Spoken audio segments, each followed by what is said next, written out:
Hey everybody, welcome back to my channel. It is going to be a lovely February. I am so excited. This month I am collaborating every Monday in February with some of my favorite creators. All of these channels and all of these collab videos will be in my description box.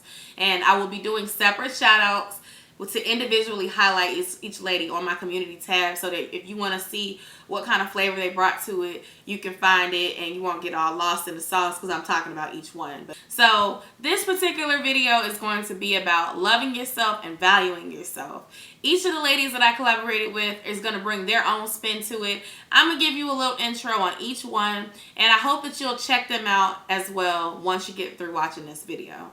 So first channel that I am collaborating with is April from April Newly Me.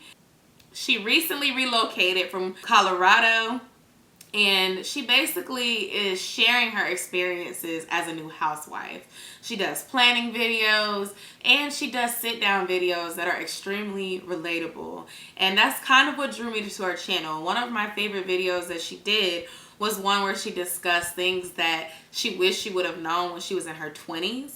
Being that I am in my 20s, I gravitated to that content and I've been subscribed ever since. So check her out. Next, I'm going to be collaborating with Rihanna Anise. And Rihanna is a wife, mother, and realtor. She also does videos around her experiences, and her focus is conscious parenting as well as motherhood. And I absolutely love her channel because her delivery is so real. She's not afraid to tell it like it is, and she's not gonna change or budge on it. She will call attention to the injustices. She will call attention to what the truth is, whether we like it or not. And I really like that about her channel. One of my favorite videos from her channel was one that she did about a narcissistic, y'all know what I'm trying to say, a friend, you know, basically a discussion about a bad friend and the signs that you have one and how to deal with it. And when I saw that video, it really resonated because I've dealt with friends like that before. So be sure to check out her video. You know, when y'all hear the word motherhood, don't get all scared and be like, I ain't got no kids, I can't relate. Y'all, I got kids, y'all watch me, so go watch them. It's something that you can learn, especially if you're not there yet. Like, the best time to learn not only is when you're going through it, but from other people that have been there, okay? Go over there, check out Rihanna. Next, I'm going to be telling y'all about Miss Quincy J. Now, Quincy J is the online YouTube women's health coach. Love her channel. Haven't seen anything like it. She's going to blow up one day. I really do believe this. Her delivery is relatable, raw, and hilarious, okay? Not raw like inappropriate, but raw like here's the truth about it. Let me tell you what I found. And, honey, she know what she's talking about, and she's sharing it for free. I actually tried a birth control sample because of one of her videos. Like, she does reviews on products that you can use, yawning, steaming. She even did a Q&A with her daughter where she talked about some of the most frequently asked questions that people are afraid to ask their own parents. The last channel is Simply Miss Kira. She is probably the closest to my niche because she covers real talk as well. Does a little girl talk, like you really feel like she's talking to you, okay? And she discusses zodiac signs, she does shapewear reviews, she does clothing hauls. She's a little bit of lifestyle and real talk mixed together, as am I. One of my favorite recent videos that she did was one about the type of friends you should leave in 2019. I resonated with that content because we've all had our share of bad friends. So her channel and her delivery is funny and relatable. She's like the cousin you never had. So like I said, I absolutely love all of these ladies. If you are interested in any of these ladies, they will all be down in the description box of this video. So my particular video, my approach to this topic is going to be 5 ways that I take care of Yosha. These are things that I do to take care of myself, to have more peace in my life, and how to make sure that I'm charged so I can be the best version of myself. My first tip was to write in a journal. So at the end of last year, I started to write in my journal in efforts to try to channel my emotions in a healthier way, get out my feelings, and to just kind of also show appreciation. So during week 4 of February, I am going to do a separate video about how to show appreciation in your life, how to love your life. I started to write in my journal one thing each day that I was grateful for. And when I did that, it completely changed the negative mindset that I had felt storming over me and hovering over me for most of 2019, and it put me in a better space and place mentally. So not only can you benefit from writing in a journal for that reason, but you can also benefit just because it allows you to look back and see where you were, so that when things do improve, you will know that it wasn't always this way, and you can show appreciation for it. It's a way of also manifesting the things you want. When you write in your journal, not only does it release those feelings, but it also allows you to see your plan. And then when you go back and reflect on it, you can reflect and think, am I walking in my purpose based on what I said I wanted? Do I still want this? Where am I? And if you're not a journal writer and you really know I don't like to write, Yosha, what else can I do? Write little notes in your phone. Number 2, take time for yourself, by yourself. Especially if you are a mother, or if you're a person that lives in a home with a lot of people. Like, you can still be at home, but let's say you live with your siblings and your parents, and it's just a lot going on, and you are embraced with everybody's stuff majority of the time. Work, school, kids, family issues. Take time for you. This is advice that I had to learn and that I'm trying to do much better with in 2020, because if you do not take care of you, then no one else will. You have to take that time so that you can be the best version of yourself. A burnt out you will not get anything done in a productive manner. You'll be tired, and if you don't rest like you're supposed to, your body will decide when it's time, and it will probably be in an inopportune time that you could have avoided if you would have just taken that time for you. Find something that you enjoy doing and go do it. Have your you time. Don't feel like you can't do things without including others. Or let me say this. Don't feel like you always have to include others in order to have a good time. Take yourself out to eat. Take yourself out to a movie. Go for a walk. Do something that you enjoy doing, and do it because you enjoy doing it. Not for anybody else, but for you. Find that thing, and once you figure out what that thing is, do it, and do it often.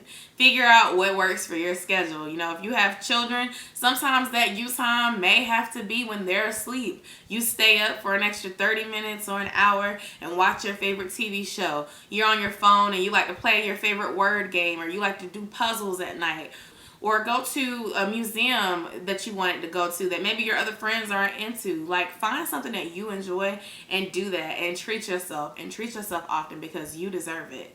Number 3, exercise.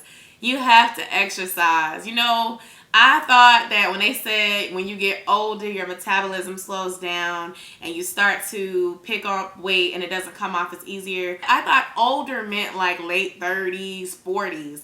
I didn't know older meant 25, 24, 27. For me, it did. I don't know if it's because I'm a mom and after having a kid and stopping with the breastfeeding, your metabolism and goes shot. I don't know if it was just because of the birth control that I used that kind of spiked my weight up super bad anyway.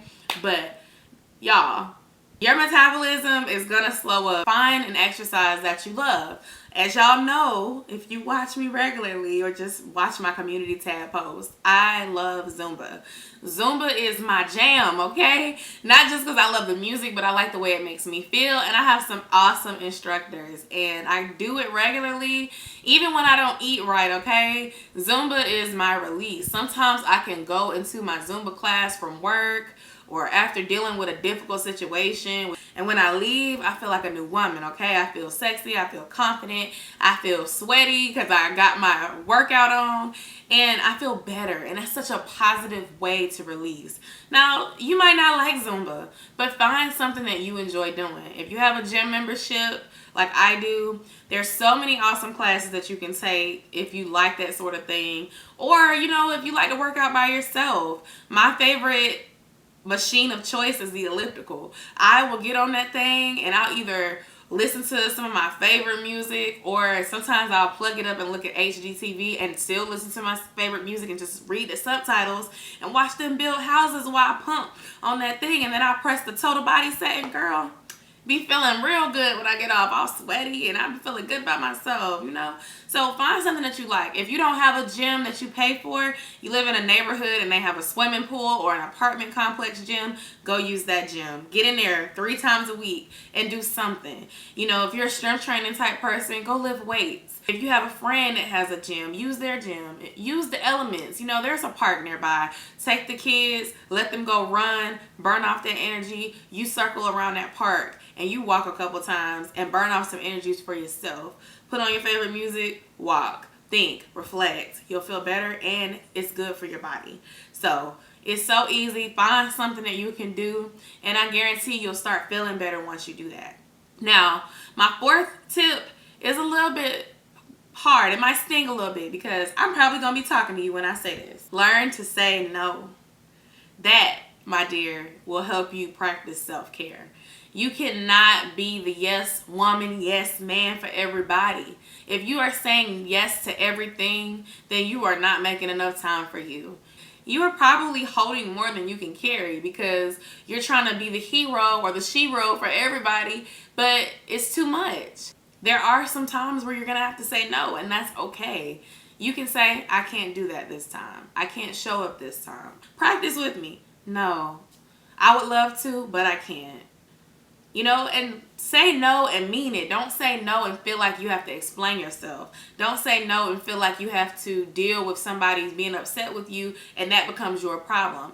If you are overwhelmed because you are trying to be in too many places at once, everybody gives it to you because they know you'll do it even though they should have prepared properly and not waited to the last minute. Oh sis, bruh, it's okay to say no because that is taking care of you. You can't please everybody and still live in your purpose. Sometimes you pour into others and then you leave yourself on the back burner. So don't do that. Number 5, it kind of goes along with number 4, but it is to choose your circle wisely.